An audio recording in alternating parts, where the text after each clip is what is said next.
The sun rose over London on a special day that everyone had been waiting for. Today was the day when Prince Charles would become king. In Kensington Palace, Prince William woke up early. He felt both happy and nervous.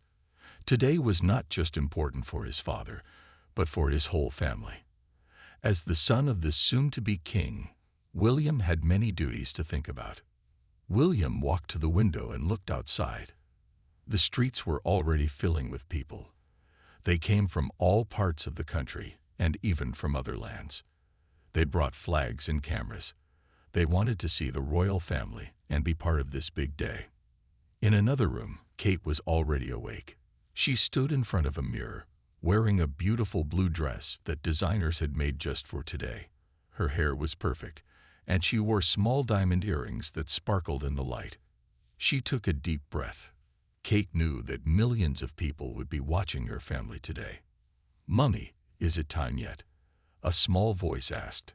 Kate turned to see Princess Charlotte standing at the door. The little girl was still in her pajamas, her hair messy from sleep. "Not yet, darling," Kate said with a smile. "First, we need to get you and your brothers ready. Come, let's wake them up." Charlotte ran ahead, excited to start the day. Kate followed, her dress making soft sounds as she walked down the hall. They found Prince George already sitting up in bed, looking at a picture book about kings and queens. "Did you sleep well?" Kate asked, sitting on the edge of his bed. "Yes, but I had a dream about the crown falling off," George said. He was the oldest child and understood more about what today meant. One day, many years from now, he would be the one wearing the crown. "That won't happen," Kate promised. "Everything has been practiced many times. Now, let's find your brother." They walked to the smallest royal child's room. Prince Louis was still fast asleep, his arms around a stuffed bear. Kate gently woke him up. His eyes opened, and he smiled when he saw his mother and siblings. "Today is Grandpa's big day," Louis said, jumping out of bed. He was too young to fully understand, but he knew it was special. In the main room, servants had prepared breakfast. William joined his family at the table. They ate quickly as there was much to do. Royal helpers moved around them, talking about times and places and rules. "Children," William said in a serious voice, "today will be long. There will be many people watching us. You must be on your best behavior." The children nodded. Even little Louis sat up straight, trying to look grown up. After breakfast, it was time to get dressed. Special rooms were set up with the children's outfits. For George, there was a small blue suit that looked like his father's. Charlotte had a pretty white dress with a small tiara. Louis wore a suit too, though he kept pulling at the tight collar. William went to his own dressing room. His uniform was laid out, red and gold, with medals and special royal badges. As he put it on, he thought about his grandmother, the Queen, who had worn the crown for so many years. Now it would be his father's turn. And one day, far in the future, it would be his turn, and then George. Kate helped the children with their clothes, making sure everything was perfect. Hair was combed, shoes were polished, and faces were washed. The little ones could not stop looking at themselves in the mirrors. "Remember," Kate told them as servants fixed her dress, "stand tall, smile, and wave when people cheer. This is a happy day." Outside, the sound of horses and carriages could be heard. It was almost time to leave for Westminster Abbey, where kings and queens had been crowned for hundreds of years.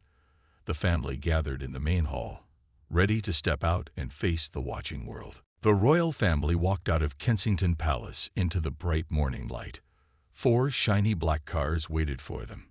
People with earpieces stood nearby, looking in all directions. These were security people who kept the royal family safe. "Look at all the cars," Louis said, his eyes wide. A man in a suit opened the door of the first car. William helped Kate step in, her blue dress carefully tucked inside. Then the children climbed in one by one. George sat very straight, trying to look grown up.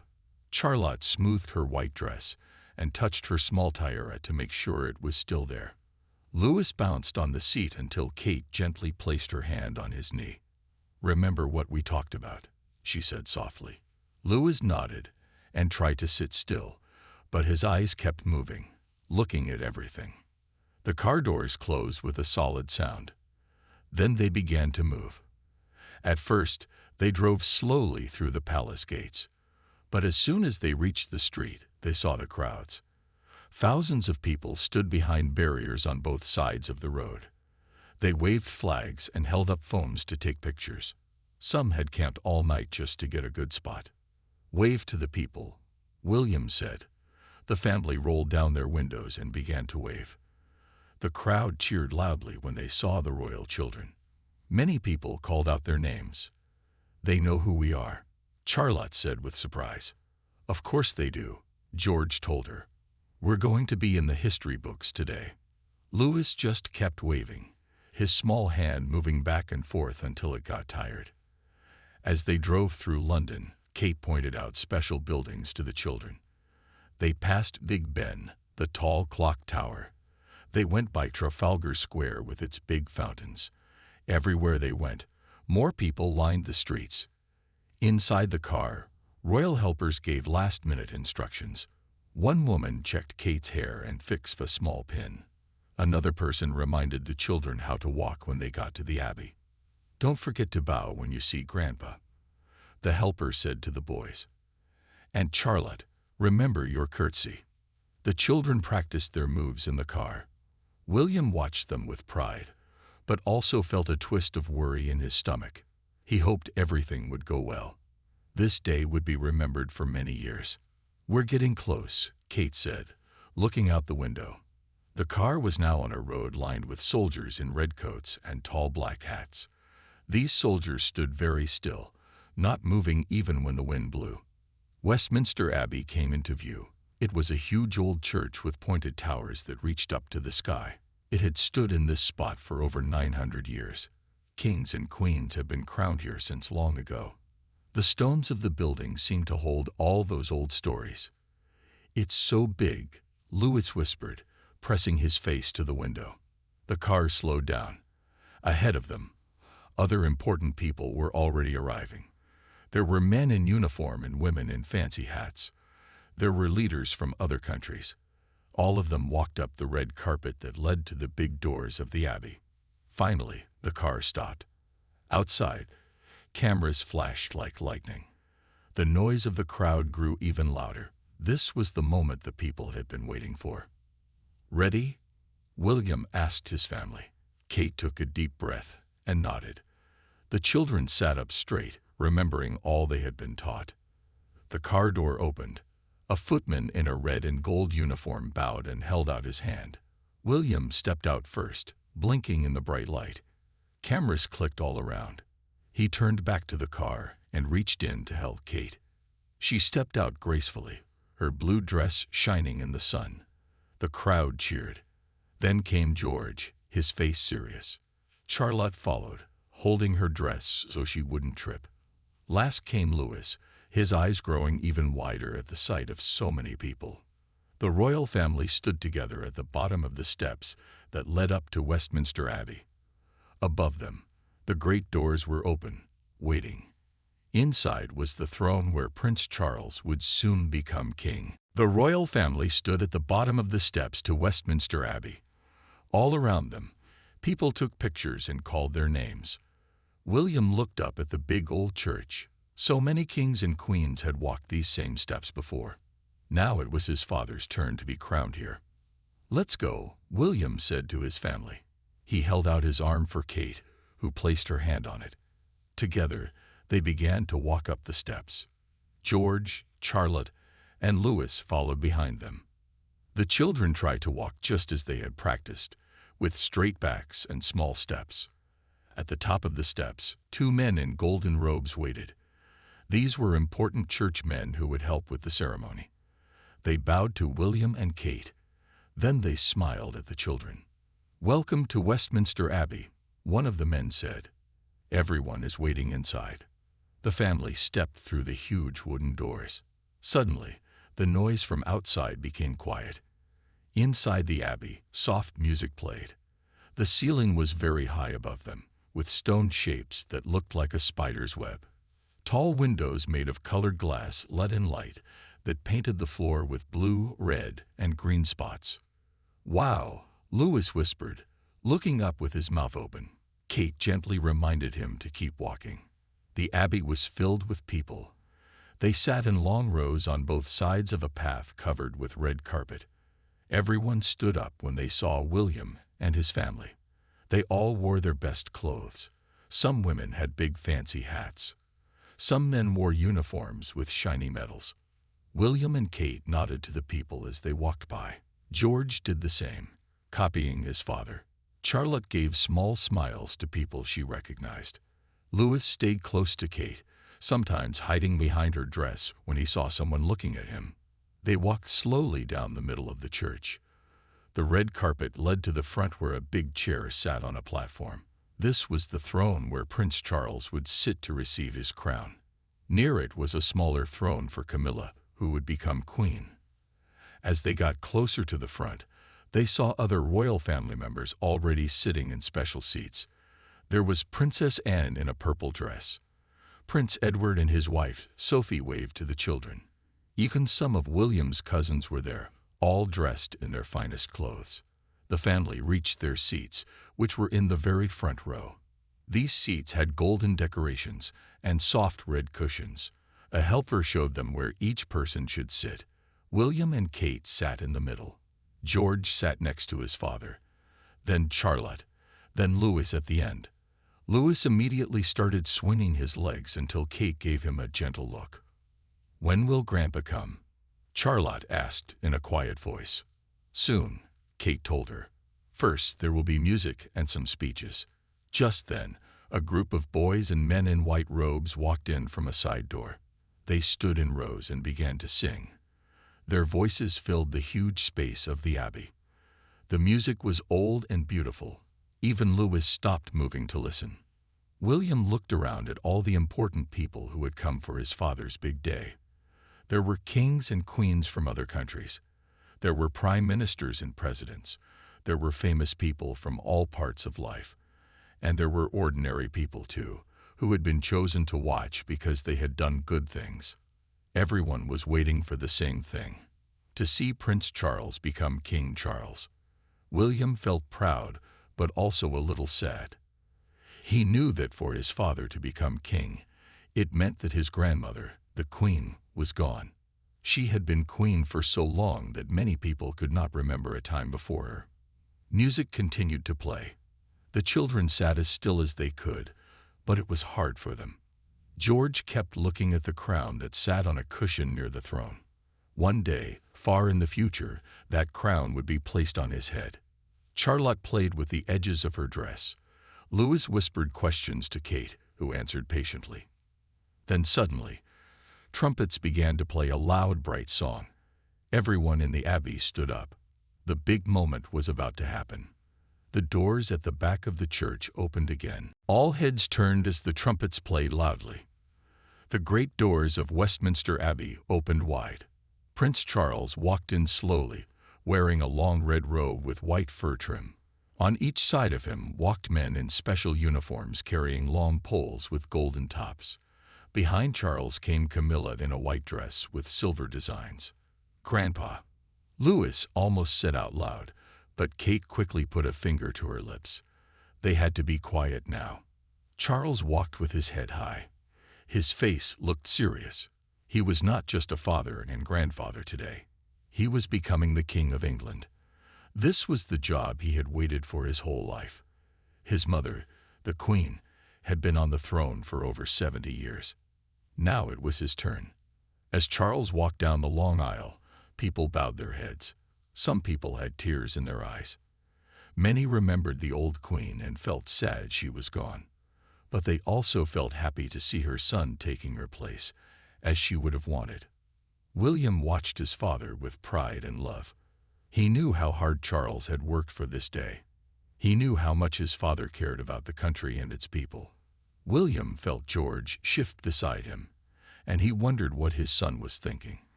Did George understand that someday this would be William walking down the aisle, and then later, George himself?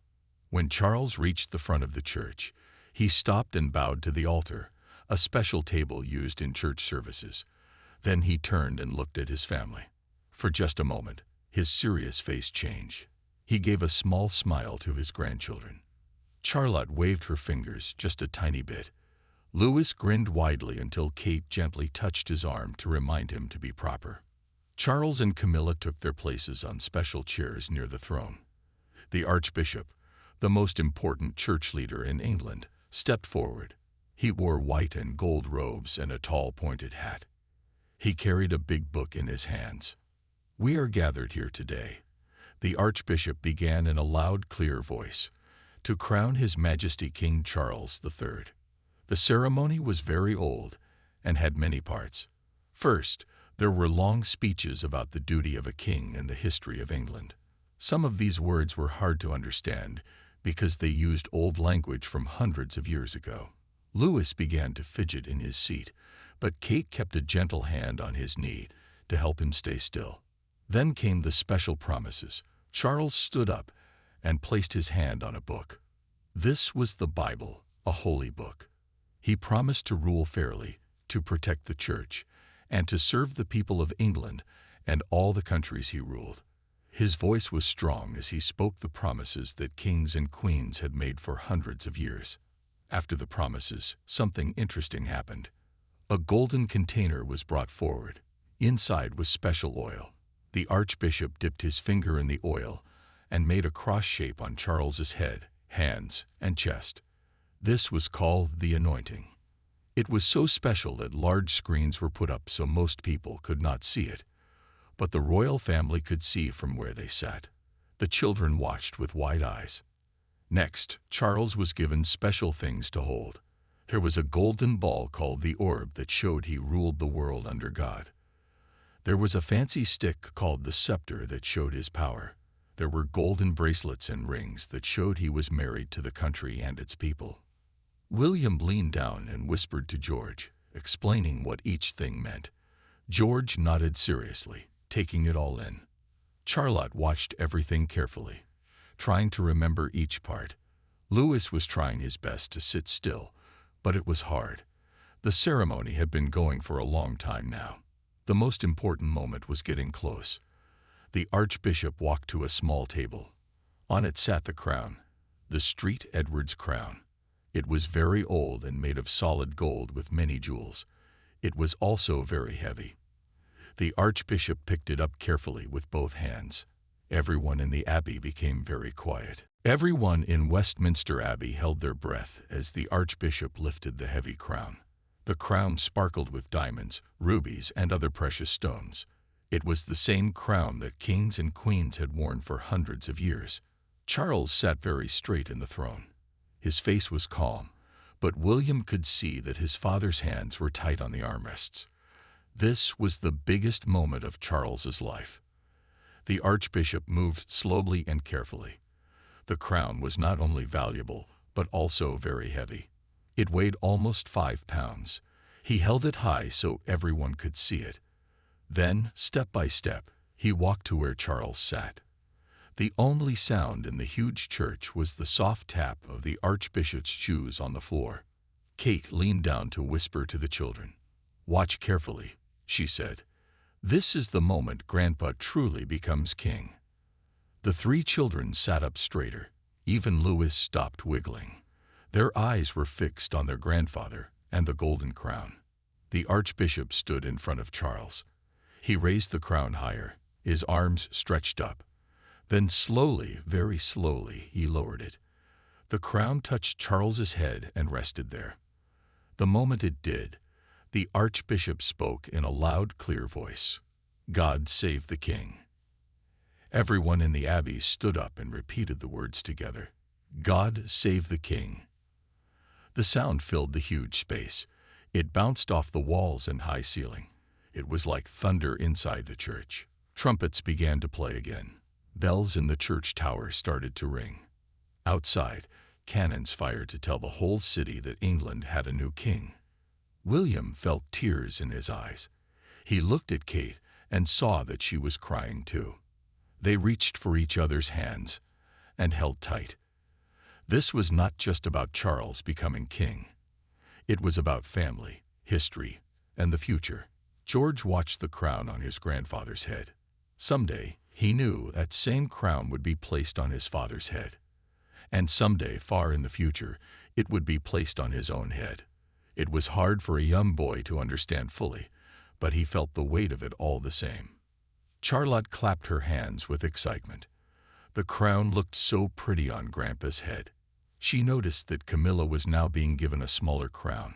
Camilla was becoming queen at the same time Charles was becoming king.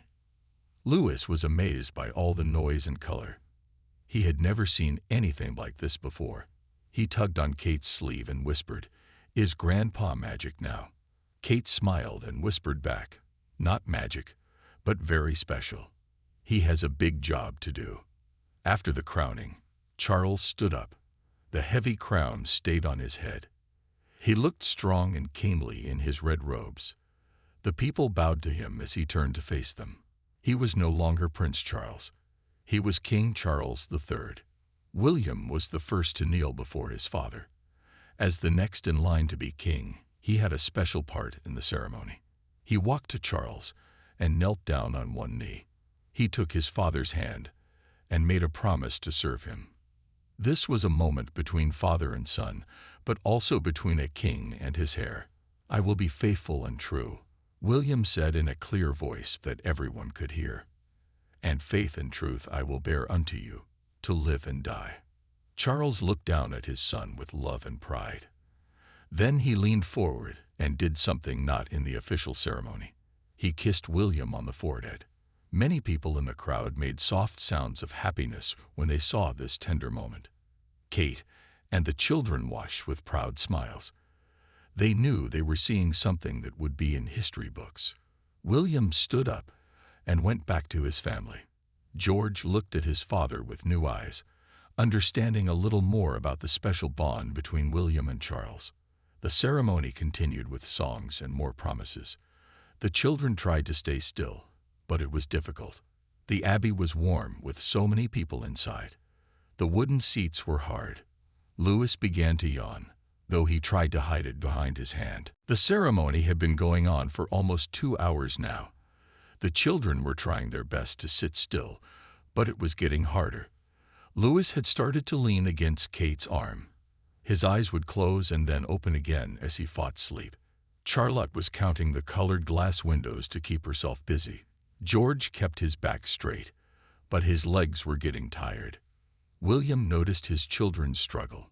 He gave Kate a small smile that said, "They're doing well." Kate nodded back. She was proud of how the children were behaving during such a long event. King Charles, now wearing his crown, sat on the throne. Important people came forward one by one to kneel before him.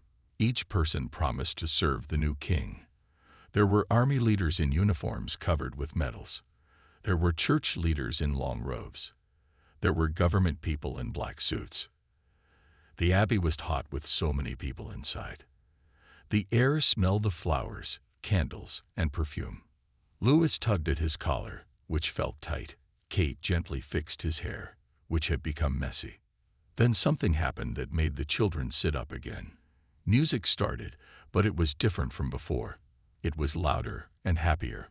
A group of people in colorful clothes walked down the middle aisle. Some played drums, some played trumpets, some carried flags that moved like waves as they walked. "Look," Charlotte whispered to her brothers, "it's the parade." This was the Commonwealth procession. People from many countries that King Charles ruled came to show their respect. Their clothes were different from the British people's clothes. Some wore bright reds and blues. Some had feathers in their hats. Some carried special gifts for the new king. Louis's eyes grew wide at the colors and sounds. This was much more interesting than the long speeches. Even George leaned forward to see better. Charlotte smiled at a girl about her age who was walking in the procession. The girl smiled back and did a small bow as she passed. After the procession, the Archbishop spoke again. He asked everyone to pray for the new king. The church became very quiet. William bowed his head. Kate did too, helping Louis to copy them. The children closed their eyes, as they had been taught to do during prayers.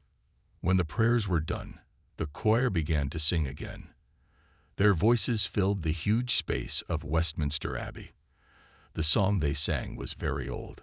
Kings and queens had heard it at their crownings for hundreds of years. Charles stood up from his throne. The crown still sat on his head.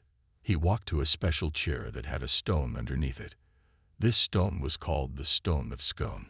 It came from Scotland and was very important. Kings had sat above this stone when they were crowned since long ago.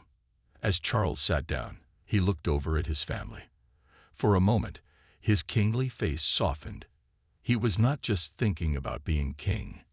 He was thinking about being a father and grandfather too. William saw this and felt warm inside. No matter what titles they had, they were still family. The ceremony was getting close to its end.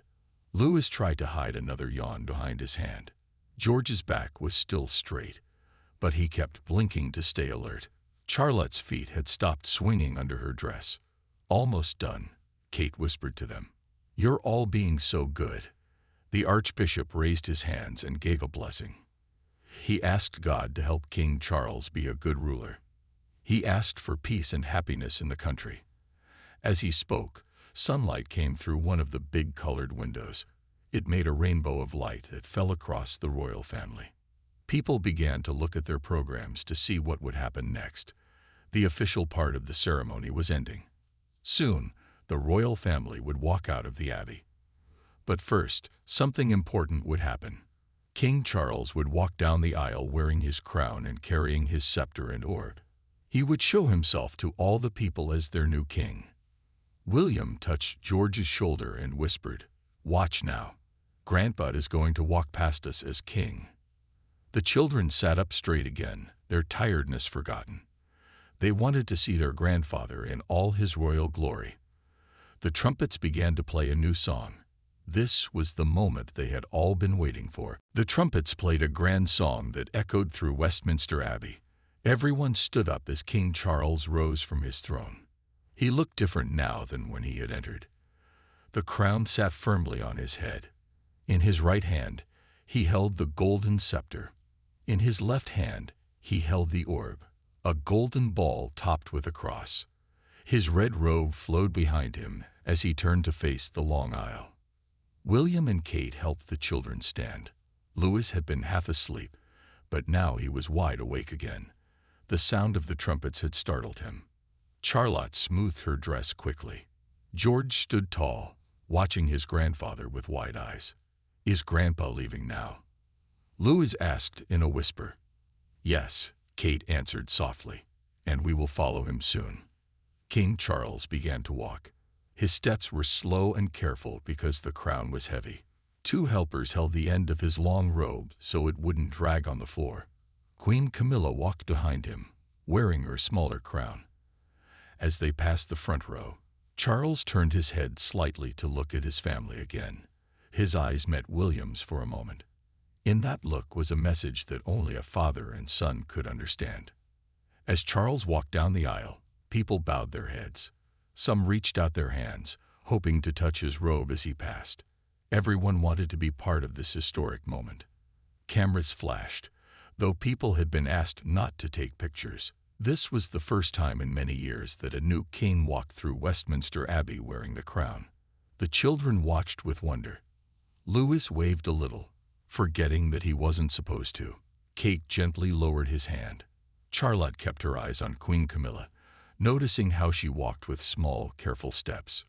George looked at his father, wondering if William was thinking about the day when he would walk down this same aisle wearing that same crown. When King Charles reached the great doors of the abbey, he paused. Outside, thousands of people waited to see him. He took a deep breath, standing tall despite the weight of the crown and the heavy robes. Then the doors opened wide. Bright sunlight poured in, making the gold of the crown and scepter shine even more. Charles stepped out into the light, and a huge cheer rose from the crowds. Inside the abbey, more music began to play. Now it was time for the royal family to follow the king. William turned to Kate and the children. "Remember," he said quietly, "walk slowly and keep your heads up. Smile at the people as we pass." A helper came to show them when to start walking. First came some church leaders, then some people carrying flags. Then it was the royal family's turn. William and Kate stepped into the aisle, with George, Charlotte, and Louis walking between them. All five of them moved together as a family. As they walked, people smiled and nodded at them. Some of the ladies in fancy hats wiped tears from their eyes. The royal children were always a favorite sight. Louis, who was now fully awake, gave his biggest smile to everyone he saw. Charlotte walked perfectly, just as she had practiced. George tried to copy his father's walk, with shoulders back and head high. The abbey was huge, and the aisle seemed very long to the children. They passed rows and rows of people. They passed tall stone columns and statues of kings from long ago. They passed the spot where William and Kate had been married years before. So much history had happened in this building, and now they were part of it too. As they got closer to the doors, they could hear the crowd outside. The noise grew louder with each step. Louis began to look a little worried. He had never heard so many people cheering before. Kate noticed and reached down to squeeze his hand gently. "It's all right," she whispered. "They're happy to see us." Finally, they reached the great doors of Westminster Abbey. Like King Charles before them, they paused for a moment. The bright light outside was almost blinding after the dim light inside the church. William looked at his family one last time before they stepped out. "Ready?" he asked. Kate nodded. The children stood straight and prepared themselves. Outside waited the biggest moment of all, facing the thousands of people who had come to celebrate the new king, but who also loved seeing the royal children, the future of the monarchy. William and his family stepped out of Westminster Abbey into the bright sunshine. The noise hit them like a wave. Thousands of people filled the streets. They cheered, clapped, and called out names. Many waved small flags with the British colors, red, white, and blue. "Look at all the people," Charlotte said, her eyes wide. She had never seen so many faces looking at her family. Louis grabbed Kate's hand tightly. The noise was a bit scary for him, but also exciting. George stood tall beside his father, trying to look grown-up even though his heart was beating fast. At the bottom of the steps, 6 big black horses waited. They pulled a golden carriage with big wheels and windows made of glass. This was the gold state coach. It was very old and had carried kings and queens for hundreds of years. Today, it had brought King Charles to the Abbey, and now it would take him back to Buckingham Palace. The family watched as Charles and Camilla got into the carriage. The crown was still on Charles's head. People took many pictures as he waved from the window. Then the horses began to move slowly, pulling the heavy golden carriage away from the Abbey. "Where do we go now?" Louis asked, looking up at his mother. "We have our own carriage," Kate told him, pointing to where 3 more carriages waited for the royal family. A man in a red uniform helped them down the steps. The cameras flashed all around them. William kept a hand on George's shoulder. Kate held Louis's hand while Charlotte walked carefully beside them. They tried to wave at the people as they walked, just as they had been taught. Their carriage was not as fancy as the king's golden one, but it was still beautiful. It was painted dark blue with gold designs. Inside, the seats were covered with soft red material. The man in the red uniform opened the door and helped them step up into the carriage. "Can I sit by the window?" Louis asked excitedly. William smiled. "Yes, but remember to wave to the people." They all got settled inside the carriage. William and Kate sat facing forward. The children sat across from them, facing backward. From the windows, they could see the huge crowd. Every person seemed to have a phone or camera pointed at them. The horses started to move. The carriage rolled forward slowly, following the path that King Charles's golden carriage had taken. Police officers on horses rode beside them to keep them safe. The streets were lined with soldiers in red coats, standing very straight. "Wave now," Kate reminded the children. All three children waved at the people as the carriage moved along. Some people threw flowers that landed on the road. Some held up signs that said, "God save the King," or "We love the royal children." One woman was crying as she waved at them. "Why is that lady crying?" Louis asked. "Some people feel very happy today," William explained. "So happy that they cry." The carriage ride would take almost an hour. The path from Westminster Abbey to Buckingham Palace was filled with people the whole way. The royal family had to keep waving and smiling even when their arms got tired. George looked at the buildings they passed. Many had flags hanging from the windows.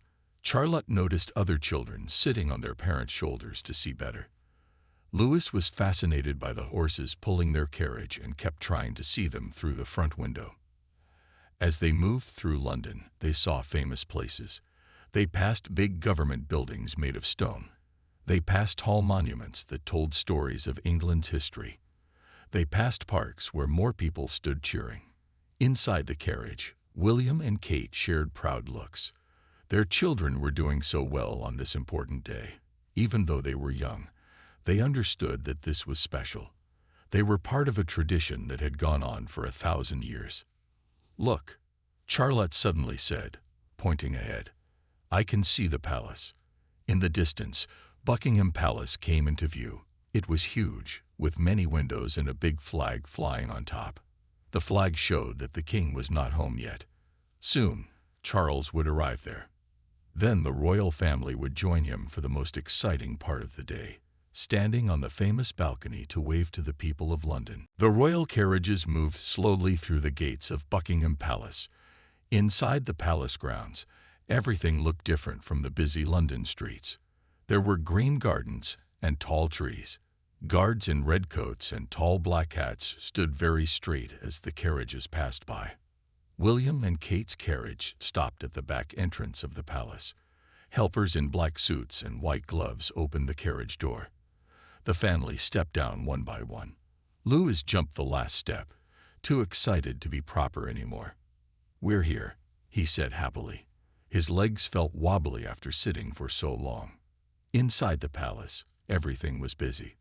People rushed around carrying things. Some fixed their clothes and hair and mirrors on the walls. The coronation was over, but an important part was still to come, the balcony appearance. "Let's go find Grandpa," William said to the children. He knew where King Charles would be getting ready. They walked through long hallways with red carpets. The walls were covered with paintings of kings and queens from long ago. Charlotte pointed to a painting of Queen Elizabeth, Charles's mother. "That's great-grandma," she said. Louis and George looked up at the painting. The queen in the picture had a kind face and wore a crown much like the one Charles now had. They found King Charles in a big room with gold furniture. He was sitting in a chair while people carefully took off his heavy robes. The crown sat on a special cushion nearby. Charles looked tired but happy. When he saw his family, his face lit up. "There you are," he said. "You all did wonderfully." The children ran to their grandfather. Even though he was now the king, to them he was still Grandpa. Charles hugged each child. He asked Louis if he had been scared of the noise. He told Charlotte her curtsy had been perfect. He praised George for sitting so properly through the long ceremony. Queen Camilla came in, also changed out of her heavy robes. She held a small box of treats for the children, special cookies made just for Coronation Day. They had crowns drawn on top with golden icing. "A reward for being so good," she said, giving each child a cookie. After a short rest, it was time for the balcony appearance. A helper came to tell them that the crowds outside were waiting. Millions of people around the world would be watching on television too. "Remember to smile and wave," Kate told the children as they walked to the balcony doors. "This is the part people will remember most." The balcony of Buckingham Palace was famous. For many years, the royal family had stood there on special days to greet the people. Today would be the first time King Charles would stand there wearing his crown. The big glass doors opened. King Charles and Queen Camilla stepped out first. The sound of cheering was so loud that Louis covered his ears again. William and Kate followed with the children between them. They all walked to the edge of the balcony where a low wall kept them safe. The sight was amazing. The whole street in front of the palace was filled with people as far as they could see. Many thousands of faces looked up at them. Flags waved everywhere. Some people had climbed trees or stood on benches to see better. "Wave," William reminded the children. All three children raised their hands and waved to the crowd.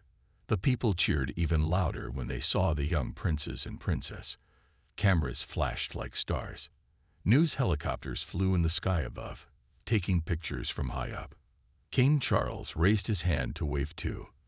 The sun caught on his ring, making it flash with light. This was the moment when he truly became the king in the eyes of the people. His family stood proudly beside him, showing that the royal line would continue for many years to come. Airplanes flew over the palace, leaving trails of red, white, and blue smoke in the sky. The children looked up with wonder. Louis pointed and jumped with excitement. George and Charlotte smiled bigger than they had all day. For a few minutes, the royal family stood together on the balcony. They were not just royals doing their duty. They were also a family sharing a special day. William put his arm around Kate. Together, they watched their children experiencing this historic moment. As they finally turned to go back inside, Louis gave one last big wave to the crowd. The people loved it and cheered even louder. The doors closed behind them, but the cheering continued outside. The coronation day had been a great success. A new chapter in the story of the royal family had begun.